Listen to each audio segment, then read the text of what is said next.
Hi everyone, welcome to another session of Webinar Wednesday. Today we have a updated topic, okay? It is half old, half new. Previously we basically covered land sales being the tool itself, but I wanted to add a slightly different perspective to it. In this case, looking from a government's perspective, when they actually sell the land, okay, how do they manage the demand and the supply? And also from a developer's point of view, is it a good time to buy? Do you think they're going to be willing to buy the current GLS? And will there be any upcoming en bloc craze that might be coming up? So this is something that we'll touch on a little bit as well, in addition to how to use the tool itself. Okay, so without further ado, quick disclaimer here as usual. And if you are new to us, today I see that there are some of you guys, Sam seems to be one of the new person who is joining us today. This is a live session, okay? Live session. If you hear a bit of background noise, that is my mom getting out of the house. Unfortunately, still working from home, so therefore, sometimes you get this kind of thing happening lah. Paiseh. Okay, so anyway, this is actually the contact numbers of your account managers, okay? So if you don't already know them yet, we have three ladies here, Celeste, Zuki, and Sherry. They are in charge of different agencies, as you can see from the screen right now. And depending on the agency you are from, please look for your respective account managers. They will be able to assist you not just for signing up or renewing, but if you do need any form of help, like, hey, which tool should I use if I want to get this kind of information? Or, hey, I'm coming across some kind of technical issue, can you help me? They will still be the best people that you can look for. Alternatively, we also have a office number. Of course, this is during office hours, 9 to 5 p.m. You can reach us at 69707793, as well as a office WhatsApp. Okay, why do we have so many options for you? Sometimes if you need to send a screenshot, over the phone can be a bit difficult, right? So of course, for the office hotline, only during office hours. If not, back to the maybe weekends or after work hours, your account managers would still be the best people for you to reach out to. For those of you who have taken the office hotline numbers before, do take note that we have just shifted office and we have this new number. So double check on your phone record, okay, your contact list, that the number that you have saved is the updated one, okay? Okay, and next, so for those of you who have not joined us on our Facebook group yet, do join us here. You can either search on your Facebook app for the EdgeProp agent Facebook group, or you can just scan the QR code for a shortcut, okay?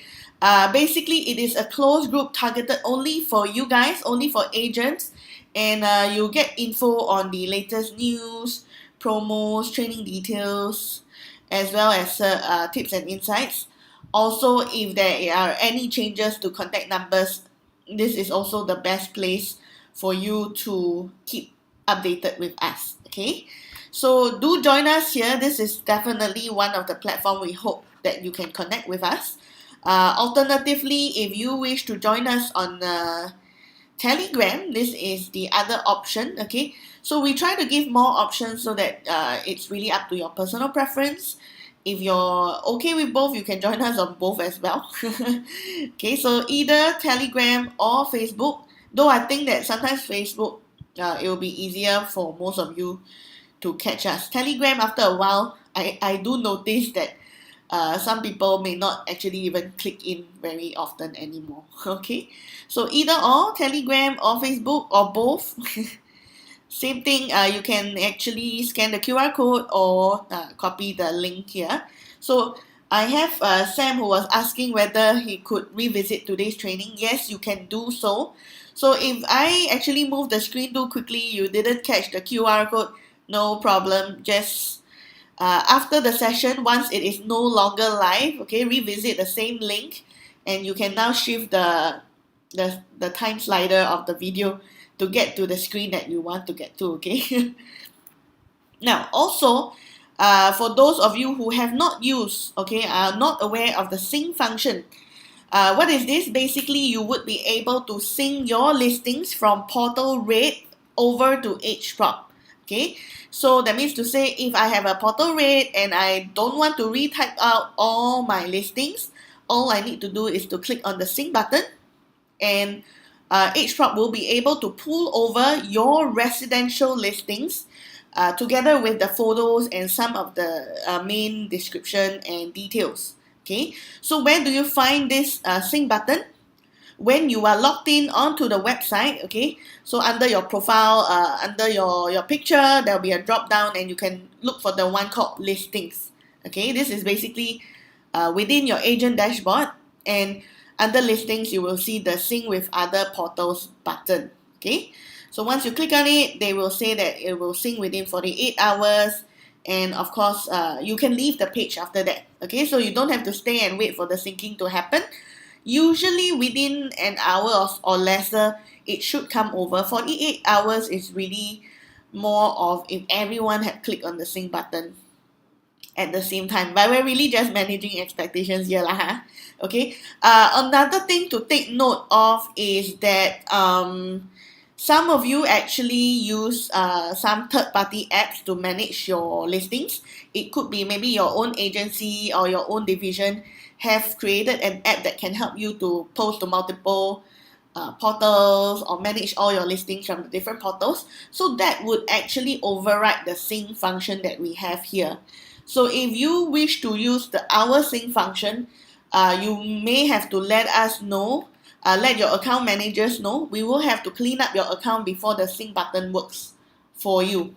Okay, so if you see that your sync button is being grayed out, that means you can't use this function because you had used such an app before, maybe in the past. Maybe you're not using now, but you have used it in the past, and that could also affect it. Okay, so if you need help with the sync button, check with your account managers.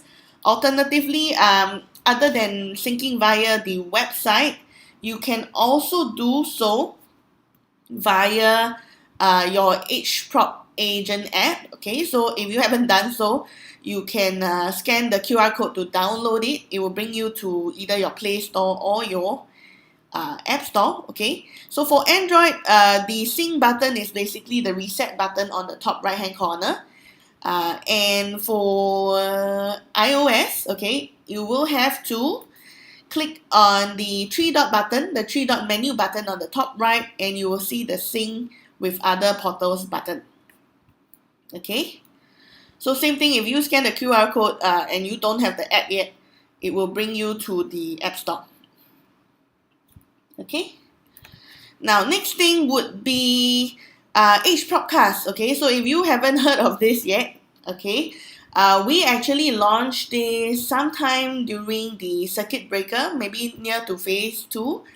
And what happens is, this is a new section within our website that actually allows you to upload your videos onto EdgeProp's. So think of this as the Netflix for property. So we have a whole section with all the videos from you guys, okay, all you video creators, and all the videos are related to property. It can be for a specific listing, okay, that you're marketing.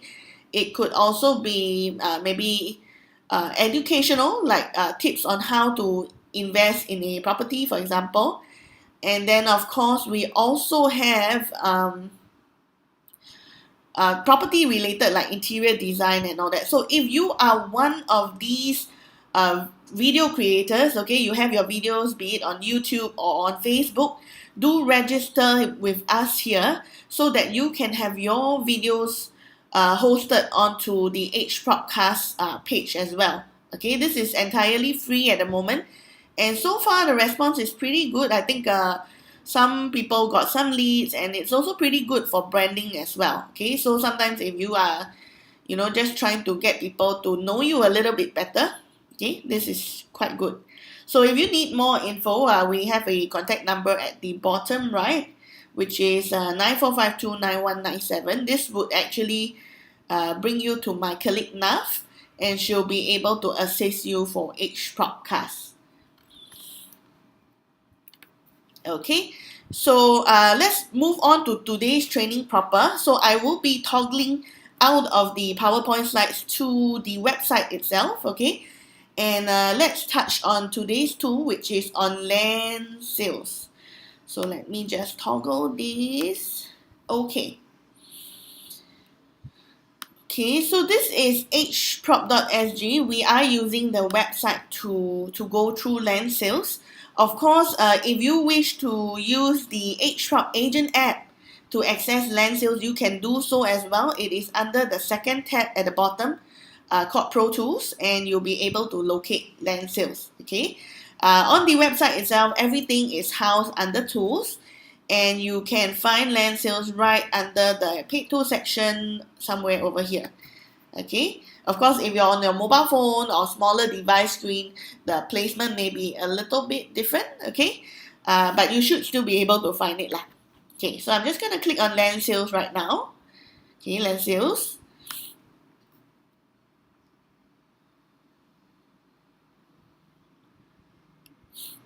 Okay, and you can see that there are certain things, certain functions here. Okay, first and foremost, there is a search title function. So under land sales, basically we house all the government land sales as well as on bloc. Okay, do take note, for on bloc, we only started putting it in sometime in 2018. That was when we had the on bloc craze that came in.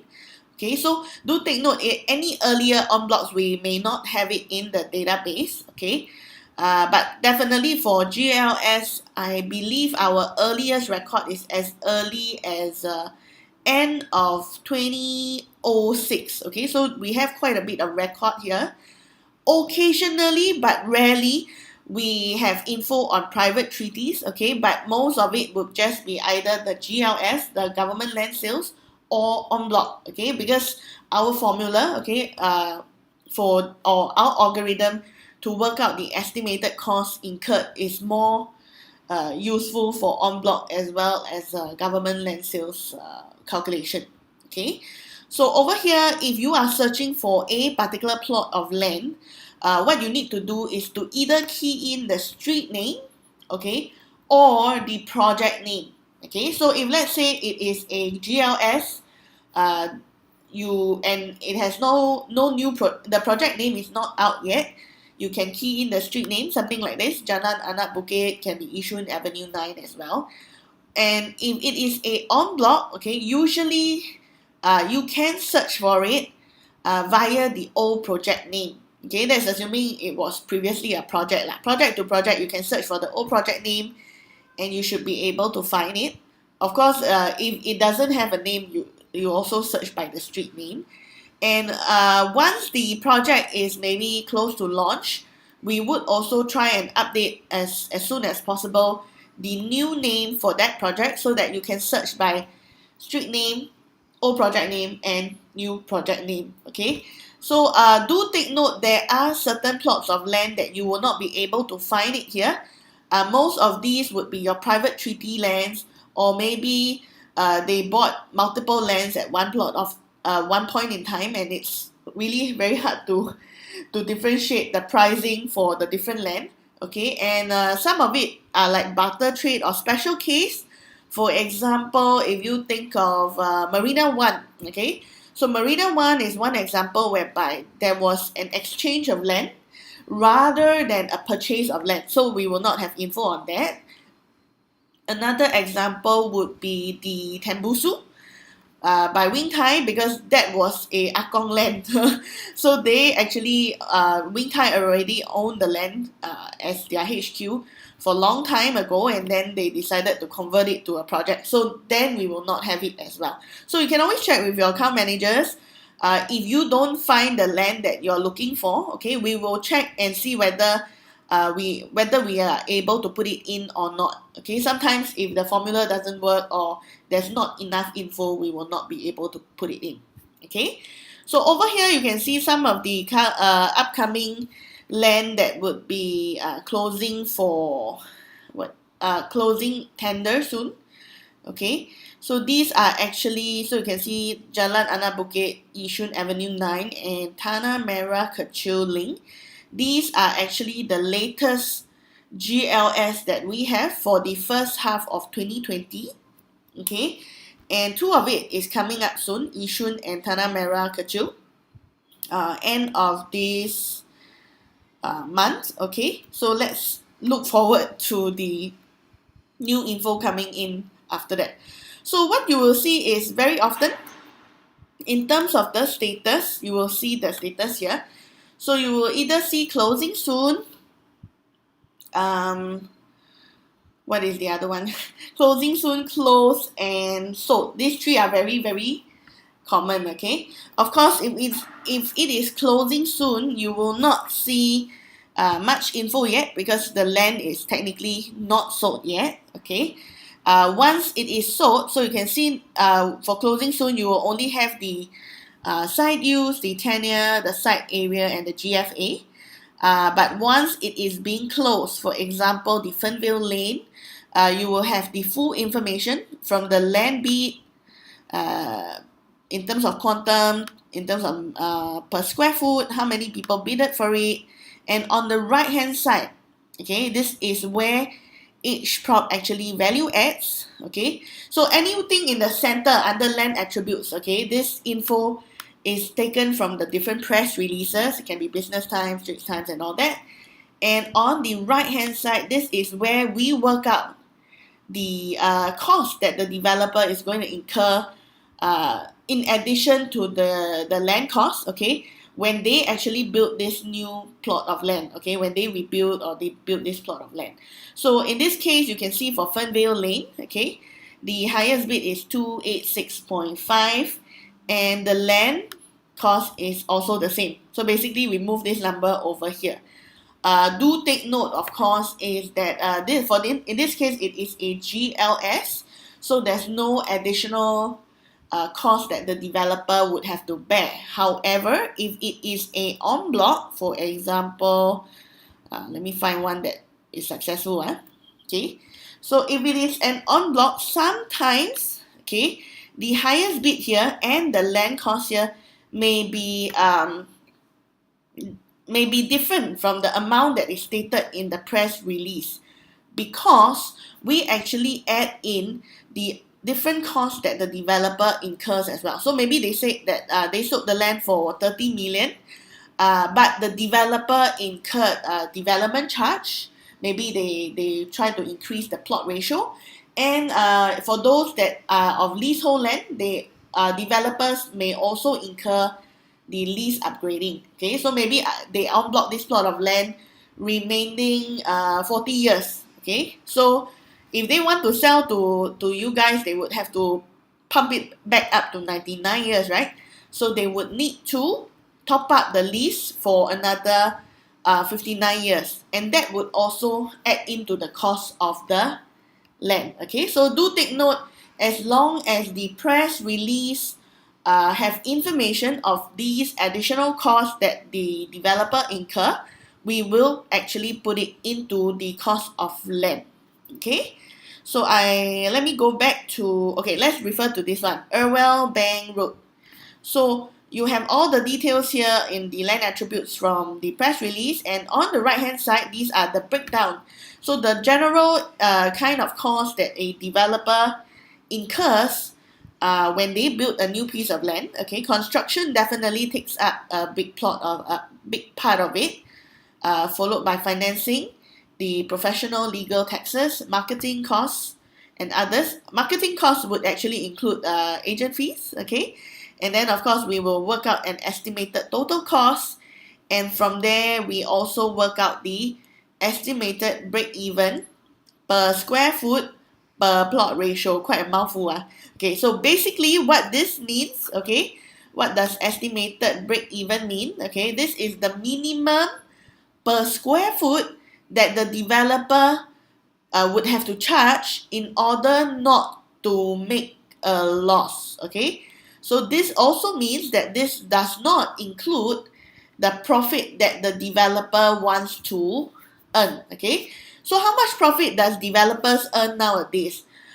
Based on past record or anything that has been in the recent 1 year or so, most of it fall between the range of 10 to 20% profit.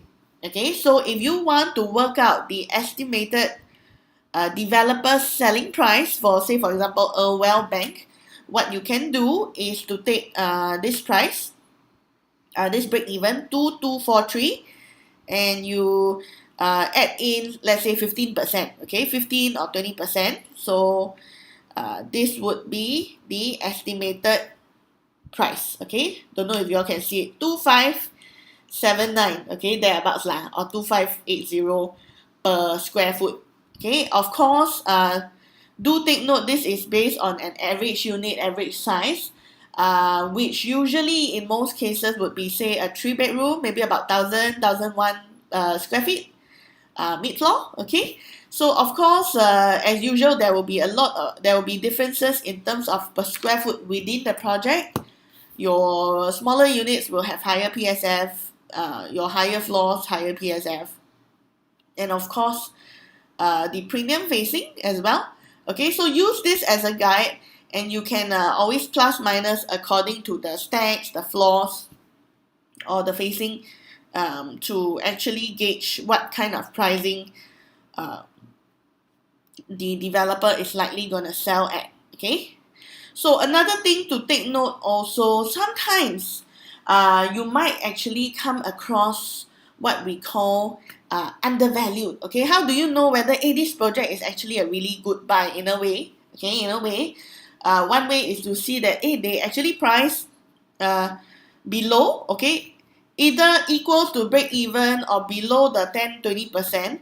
Chances are, okay, what happens is developer, especially for new launches, during phase 1, okay, when they first launch it, most developers actually have the mindset that, you know, if I market this project cheaper at the initial stage, I would have a higher chance to achieve a certain percentage of sales. And this is very important, because the way the buyers behave. Okay, so if I had launched the price cheaper at the initial stage, and then I'm able to capture, say, 50% of the volume, okay, thereafter I can slowly increase the price, okay, and eventually they will still not make a loss.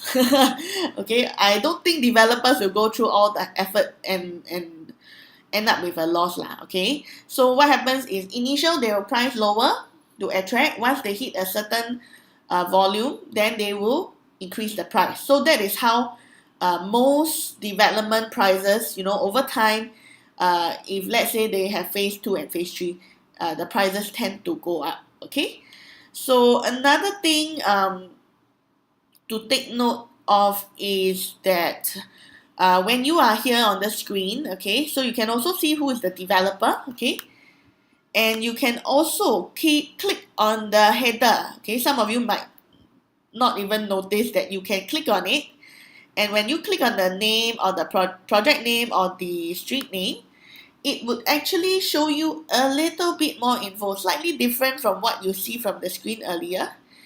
So you can see here, let me highlight this a little bit. Okay, zoom in. Okay, so you can see that some of the info is actually not shown in the previous screen. Okay, one of it is, for example, the projected number of units.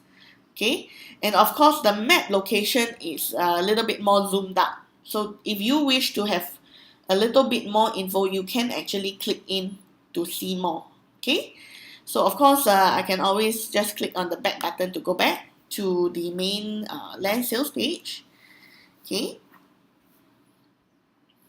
Okay, so with that, I think I more or less shown you guys how to use this tool. Okay, but there are other ways you can further maximize the usage of this tool. Okay, so let me just show you. Let me toggle back to my slides first. Okay, so we have gone through most of these.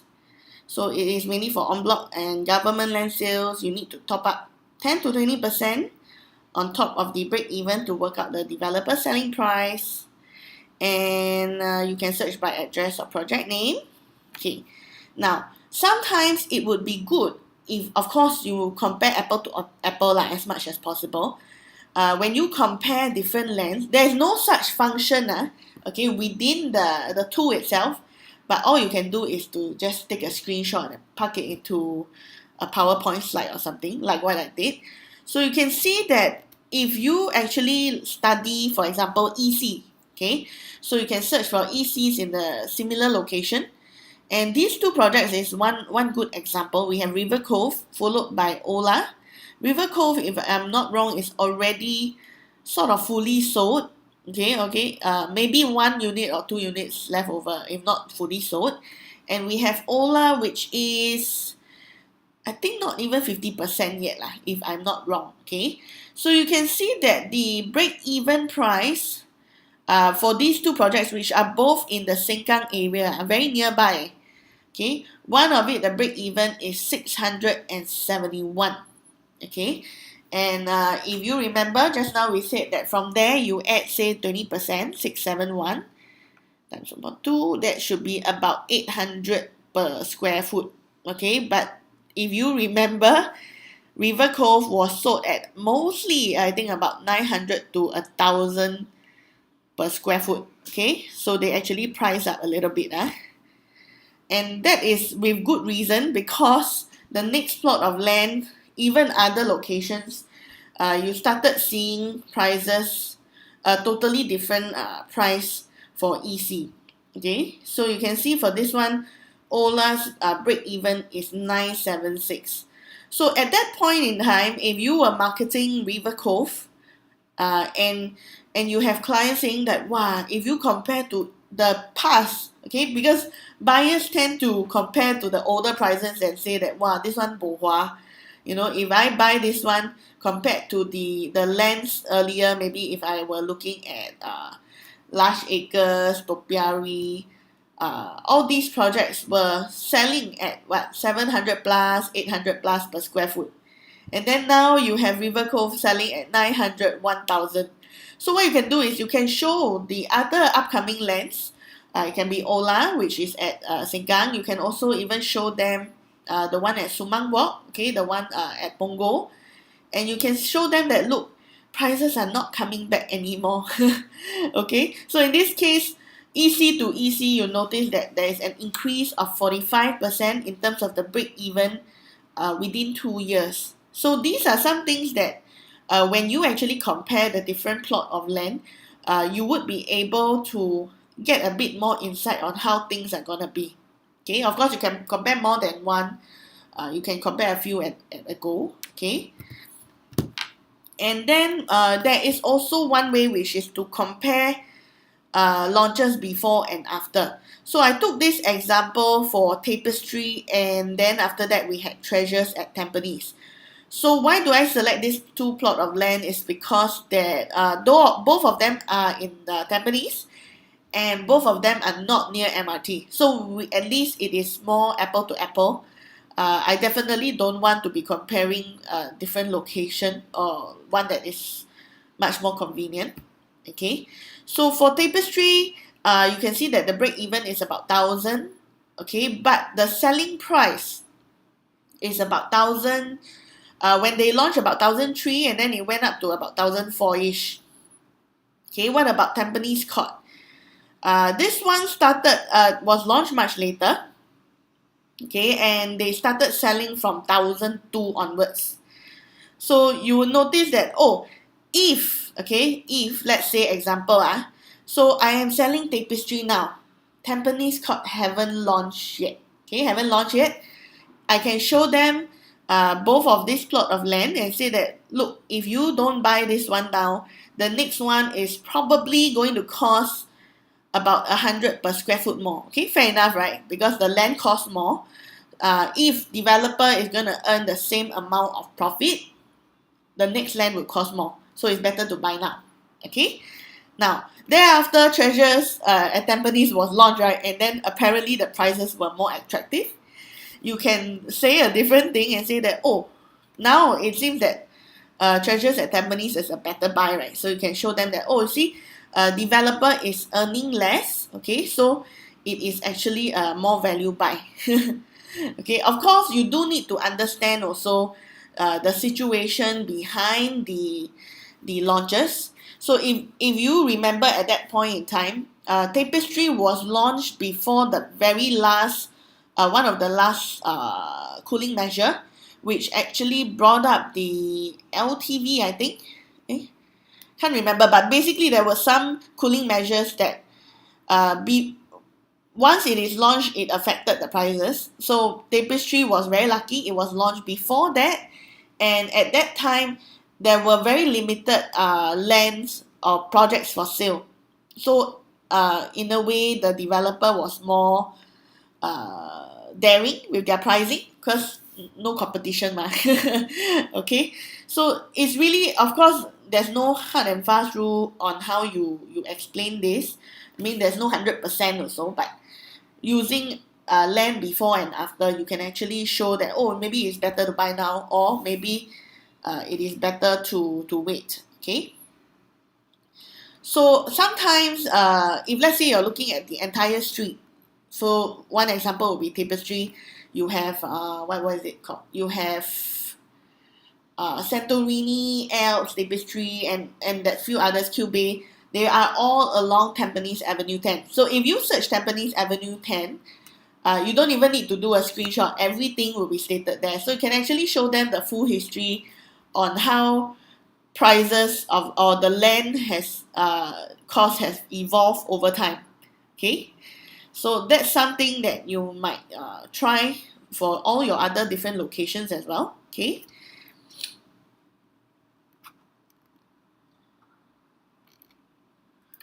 Okay, so there is also, so other than looking at the tool itself, I wanted to bring some form of context to the current situation, the current COVID situation. And one way is to really look at the supply of GLS that the government releases. Okay, so we have the first half and the second half of 2020 information out already. Interestingly, you would notice that even before COVID was launched, okay, before COVID was, well, not COVID was launched, even before COVID even happened, okay, where it become widespread, in December, the government already decided that we are going to reduce the plot of land, okay, for the confirm list, okay, confirm list from 5 to 3. Okay, so that's the first thing that they did. And also, you notice that that very first plot of land that was launched in the first half of 2020, it was also launched quite late. So it wasn't in January, February, March. It was in the second quarter of the first half, 30th April. Very late already. And interestingly, also, another thing to take note is the tender close date. So between the launch date and the tender close date, usually we are looking at 6 to 8 weeks. But because of COVID, we are now looking at a 6 months. I think it's 6 months, right? May, June, July, August, September, October. Yes, 6 months worth of gap. From 6 weeks become 6 months. Okay, of course, thereafter, 1 month later, they launched the second plot of land at Tanah Merah Kecil. And they set the tender close date at the same time. So also, so still pretty long, 5 months. And then we have the Jalan Anak Bukit, which is a much bigger plot of land. And this one, you notice that the tender close date is even extended longer. So what does all this tell us? Now, at the back of your mind, I hope that you can try to put yourself in the shoes of a government. Okay, so as a government with all the cooling measures in place, is my objective to cool the market or not? Have you all asked yourself this question? Okay, my take, no, the government is not trying to cool the market. The government is trying to stabilize the market. Okay, why? Because if prices drop a lot of people's assets are at stake. So many people are homeowners, right? If the prices shoot up a lot, okay, those people who have not bought their properties would have a lot of problem because their salary, okay, or inflation, everything is not able to catch up with the price of the property. Okay, so that is unstable because the economics wise doesn't work out. So the whole idea for government is always to stabilize, and of course, yes, they still hope that everyone can earn a little bit. So stabilize with and slightly increasing growth over time. So that is their objective, regardless COVID or no COVID. Okay, so it's always to keep it stable, with some room of growth so that people can earn money from their assets. Okay, so with that, that being said, when they choose to reduce the land parcels, maybe they think that demand is not very high. Okay, so it's always about demand and supply, which will lead to price, right?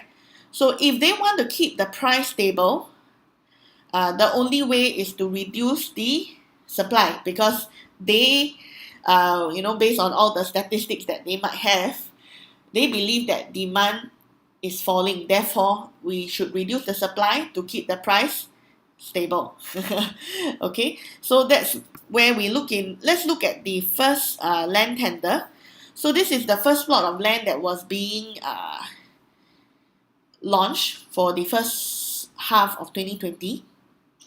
And you can see that, I've highlighted in red color, it was extended for 6 months. And usually it's 6 to 8 weeks. So at the bottom, you can see that this is mentioned by ERA's Nicholas Mark. Authorities may be hoping that when the tender closes near the end of October, the pandemic would have already improved, would have already been contained, and market sentiments would have improved. So over here, you can see in the second paragraph, the longer duration would provide developers with additional time to make assessment, okay, of the situation. Okay, so hopefully, I mean, if let's say they had chose to stick to the original, which is 8 weeks, for example, 2 months, chances are, as a developer, you will kia, right? Because you don't know whether, how are things gonna be?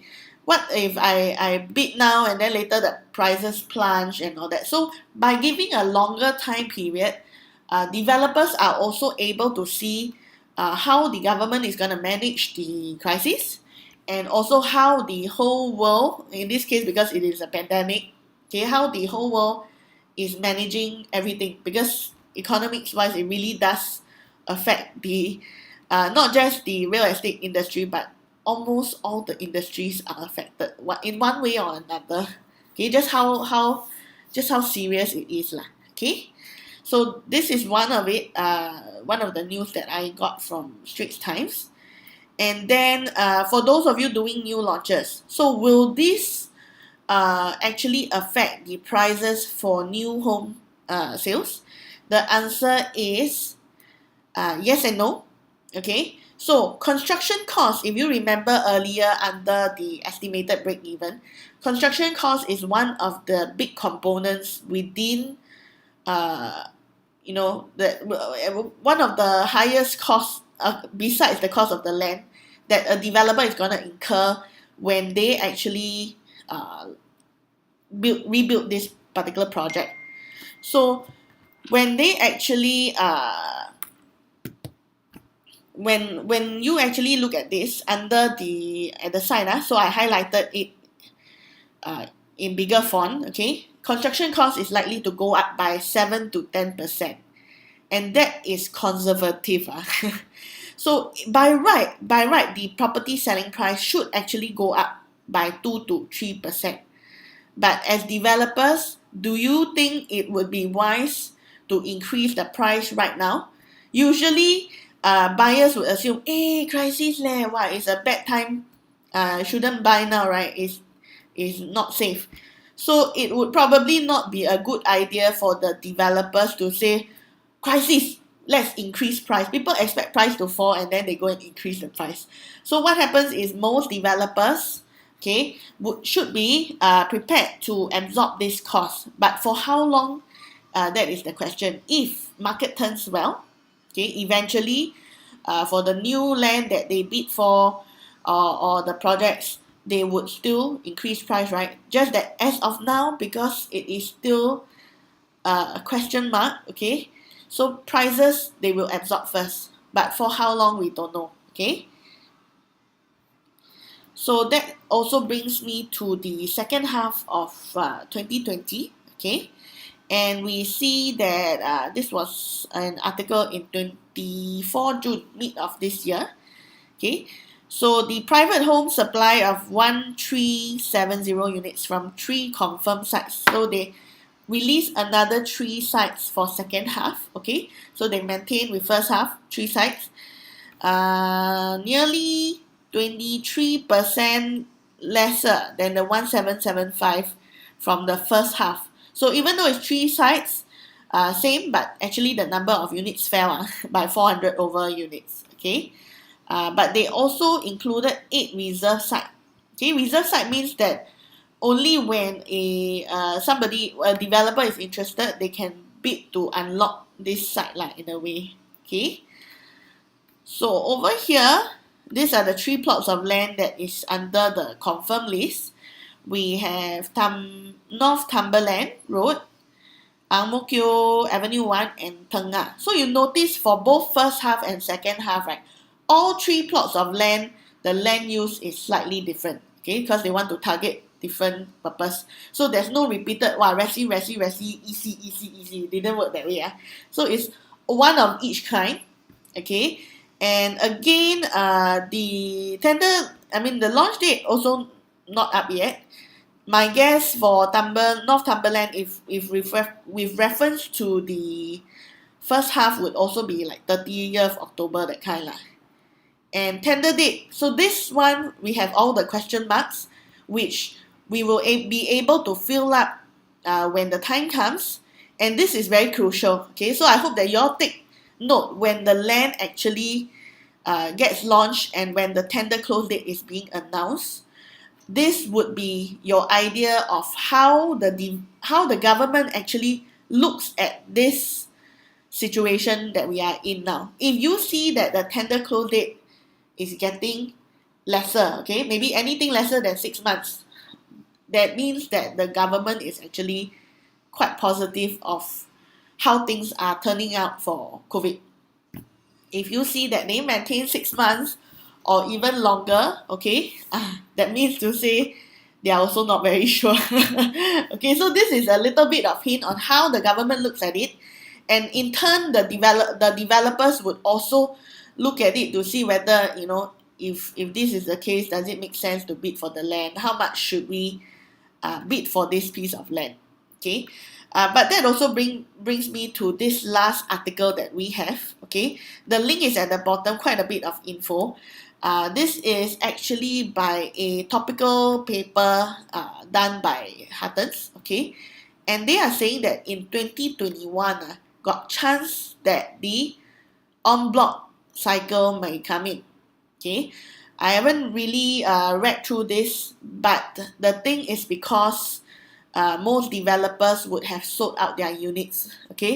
So as a developer, you need to have a constant land bank with lands ready for you to build and earn money.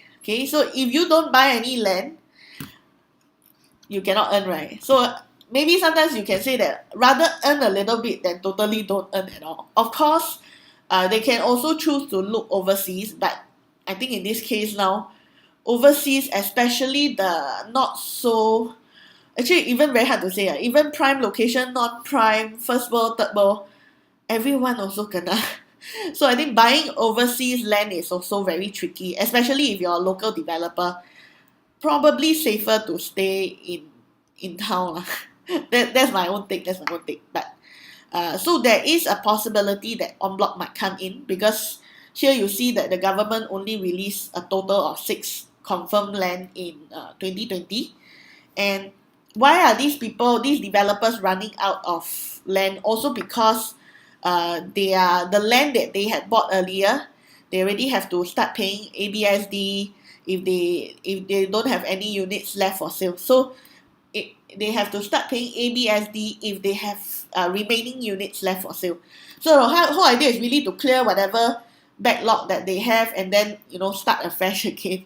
So if you want to know a little bit more on how the paper actually looks at this, you can look for this link at the bottom, okay? Or under our property news, you should be able to find this article as well. So pretty interesting. Let's see how it will turn out next year. Meanwhile, okay, I'm pretty much done with the content today. So meanwhile, I will be looking at the live chat. If you have any more questions, you can leave them there. If not, I will need you guys to actually go to the quiz right now. So let me toggle to the website again. Okay. So this is how the article looks like, okay? So this is under, I gave you the full link, so you can read for yourself what all this is about. And let's go to the quiz. So what I need you to do, open a new window or tab and go to menti.com, key in the code 4372298, okay? So I will have a 5 questions quiz. If you are fast and accurate, you will get more points. Depending on how many people is on board the quiz, I'll decide how many winners we are going to give out. So we actually have a goodie bag, okay, for the winner. At least the first winner will get a goodie bag. It's a sports bag with towel, cutlery set, quite a number of good stuff, okay? So do join us here for the quiz, more for your own knowledge and also just to have a bit of fun. Of course, if you have won something before already, you won't be eligible for another one lah. Okay, so let me just look at the question now, and then for those of you without questions, you can join the quiz. Okay, why? So I'm reading Monica Khoo's question. Okay, why I only Dane tree at Tota? I can't find good wood garden. So I remember one of my AMs was asking me about good luck garden. Let me scroll my history. Okay.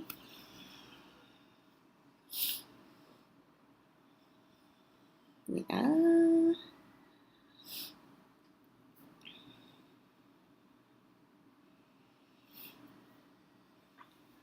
Oh, quite a lot of people, 17. Yeah.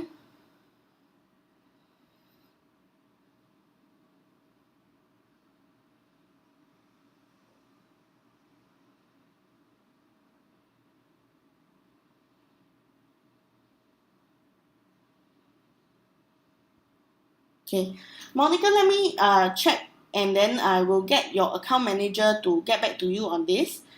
I believe if we had sufficient info, we have put it in already. But if not, we'll let you know what is the reason why maybe not enough info. That's why we can't put it in. Okay. Can we search by district? Not at the moment, but thanks for your feedback. We'll see whether we can work on it.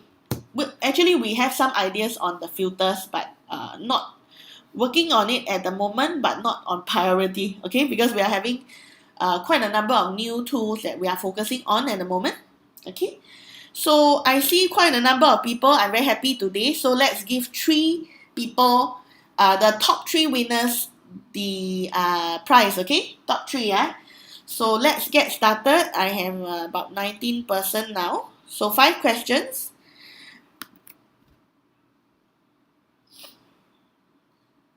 Forward. Okay. I think I remember searching for that. Yeah, answer the question first. Time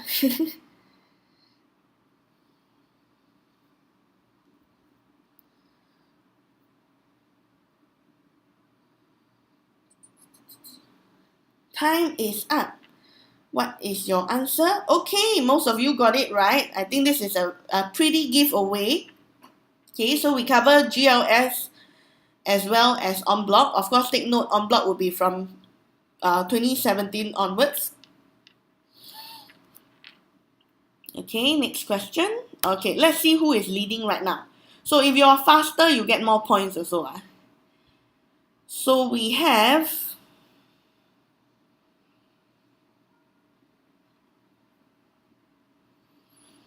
AGP on the top, followed by Cindy and Twito. Okay. Question 2.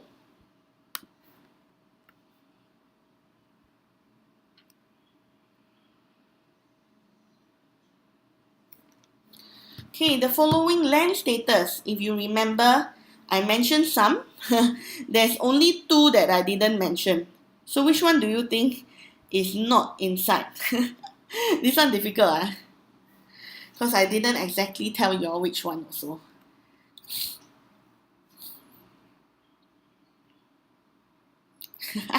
Okay, so the answer is actually open for tender. So we will only put in once it is on confirmed list. Okay, and then thereafter, if the timing is closing soon, you will see closing soon, close, and sold. Okay, so one thing to highlight, okay, between close and sold, there is a difference. So tender date close already. Okay, you know who is the top bidder. But whether the top bidder is the actual winner, you won't know until another week or so. Okay, because sometimes the URA, okay, they actually look at the proposal that developers put in, and it may not be the case whereby top bidder confirm will get the land. Okay, of course, in most cases it will be the top bidder will be the winner, but there are special cases where after close, there was some discussion and the land was sold to maybe the second or the third bidder. Okay, so the one that you cannot can be found, the one that can be found, the following. Okay, the one that you cannot be found in our status will be open for tender. So lucky guess, I will assume for the 5 of you. Okay. Michael, YKO, Dennis, and Stanley. Okay. Yeah, the rest of the questions, as long as you listen, you should be able to have the answer. So the land cost for en bloc, does it or does it not include the lease top-up development charge?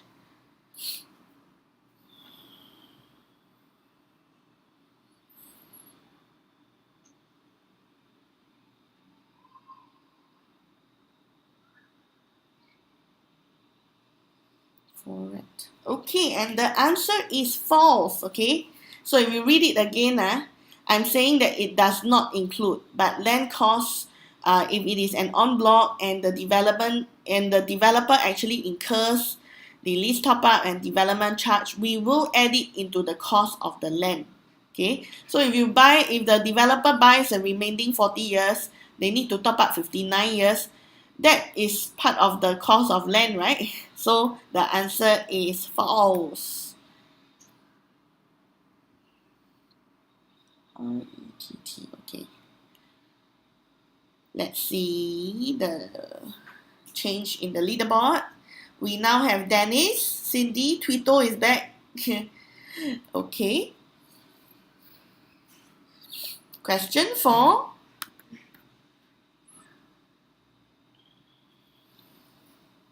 Estimated break-even cost is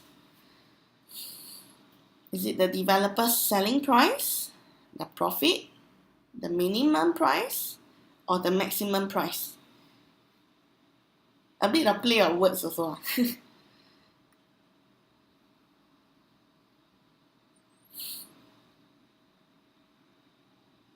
And the answer is, yeah, okay, most of you got it right. Break even. So if I sell anything below this minimum price, I will make a loss. So that's the minimum price that the developer must sell. Okay, this one, most people got it right. So it's about speed, really. Okay. My top 3, some changes. Dennis, Cindy, and Gitman. Last chance to be in my top 3.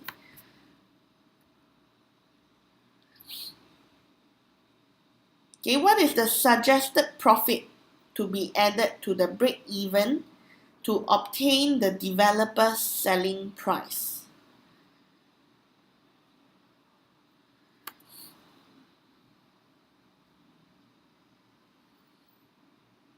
So everyone voted, and most of you got it right. Okay, 10 to 20%. So far, I'm seeing a lot more towards 15 to 20. But there may be changes moving forward. So if you remember, construction cost is going to go up, and that would probably bring down the kind of profit that the developer would be able to earn. So maybe, my guess, if things for COVID stays the same, maybe we'll be moving towards more of 10 to 15 instead of 15 to 20. Okay, so let's see who are my winners. Wow, some changes. Ooh, let's see. Okay, so we have our winners, Dennis, Cindy, and Gitman.